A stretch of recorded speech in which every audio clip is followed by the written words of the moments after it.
titanium, and between, where you have lithium, is space because of light scattering.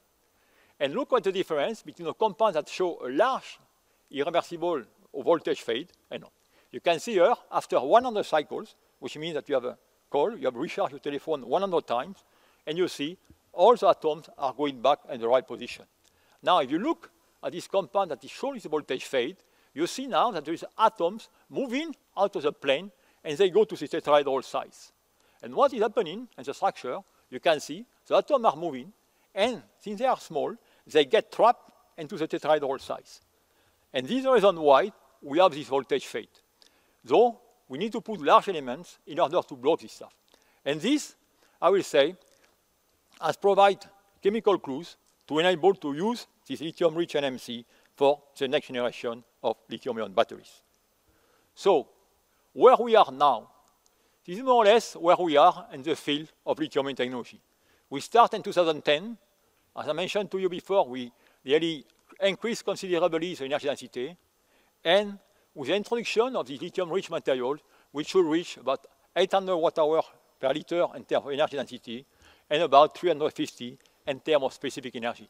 But of course, users still want greater or larger energy density. And this, of course, is how you can go behind this value. And there is nowadays a large amount of excitement in this technology where we move really from this liquid technology to what we call the solid-state lithium-ion batteries. And I think this is nowadays what is, I will say, the greatest excitement in our field. And why this excitement? Because our research is really business-driven. And all came out when Toyota, 5 or 6 years ago, claimed that in 2022, they will have a solid-state battery that will replace even batteries existing nowadays in Tesla.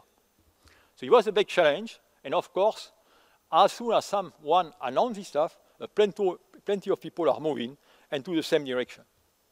So now, what is really behind this stuff? Indeed, if you look at this technology, where more or less it's a lithium-ion batteries that you are going to put together without any liquid, in this case, you can see indeed that we are going to have advantage in terms of safety, are clearly indicated here. We are going to have advantage in terms of energy, because you can use a bipolar configuration. Bipolar means that you are, in this case, using the same current collector from both positive and negative. And then you can replace daily the carbon electrode by lithium metal. So this gives you some advantage in terms of energy density.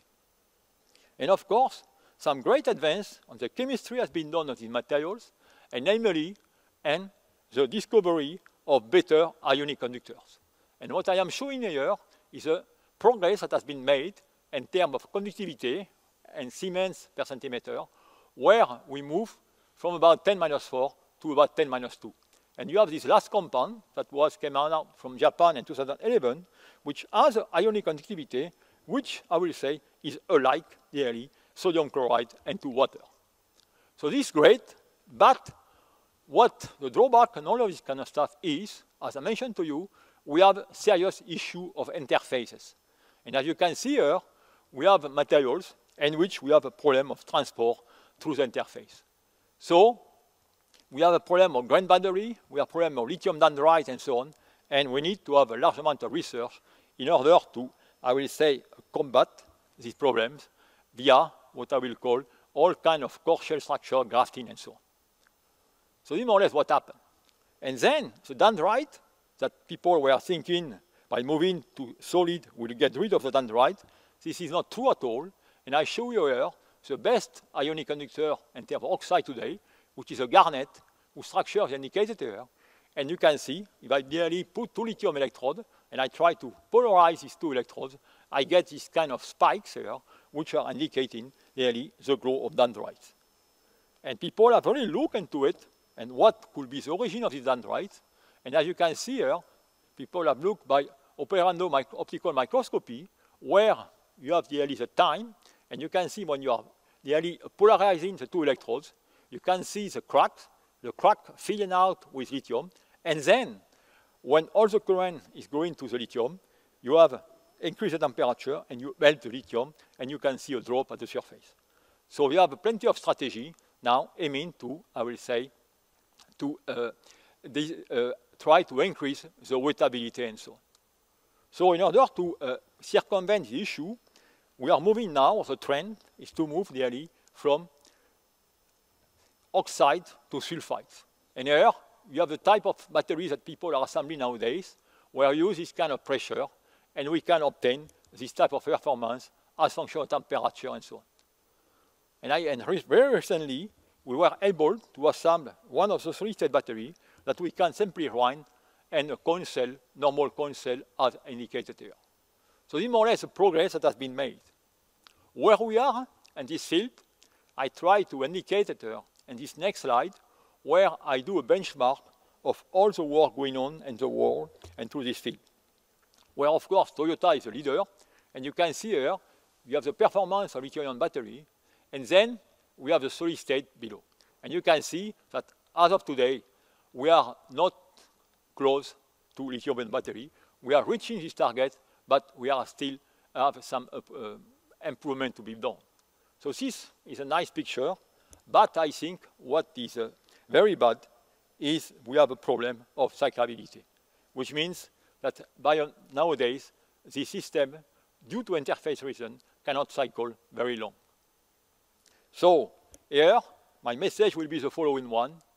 I think solid-state batteries are a great advance, but there is a still long way to go either at the research or applied level prior commercialization, and the target of 2022 by Toyota is simply totally unrealistic.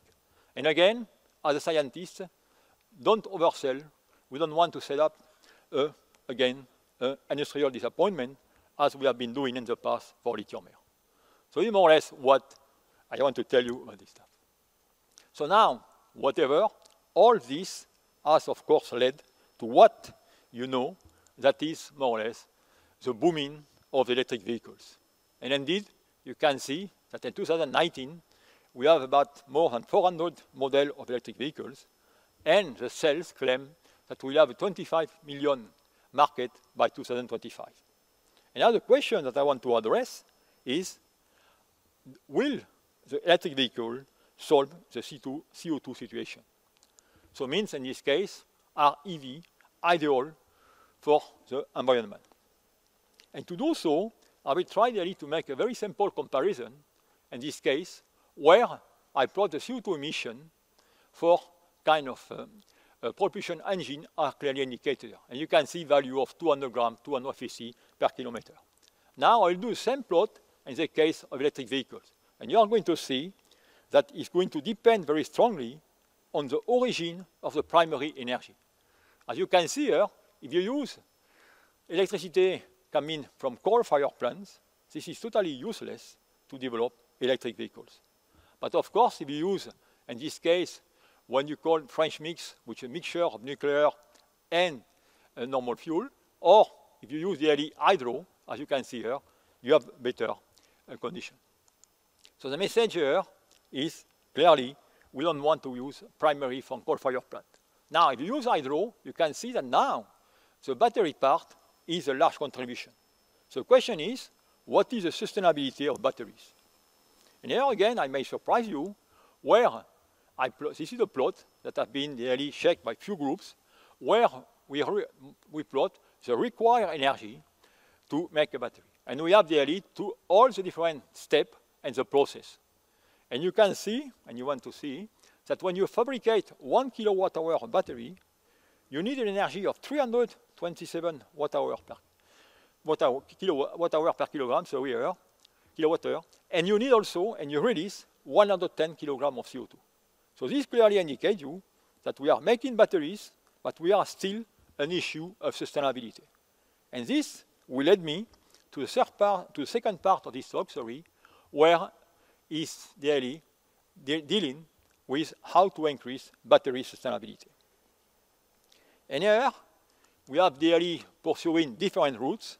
So one has been, as I mentioned to you at the beginning, try to select the proper elements that are abundant and low cost. The second one, which is very important, is try daily to lower the synthesis process, not use very energetically angry synthesis process at high temperature. Third one has been to move to the use of organic electrodes that are coming from the biomass. And in this case, we can use this rhodizonate molecule and so on. And the third or fourth has been to explore new chemistry. And what I would like here to focus, I will not, of course, describe all of it, but is what we have been doing in new chemistry. New chemistry has been pursued very heavily, and you can see here all the systems that different groups in the world are pursuing. You have lithium air, lithium sulfur, multivalent, solid state, and sodium-ion batteries. But if you look here, where I put this color mark to see more or less the stage of advancements, none of these technologies have reached a maturation stage yet, except one that I will want to describe now, which is sodium-ion batteries. The sodium-ion batteries, of course, has been brought to the scene only for sustainability reasons, because in this case, sodium is quite more abundant than lithium, as clearly indicated here, both at the Earth crust or at the sea levels. But here again, you need to develop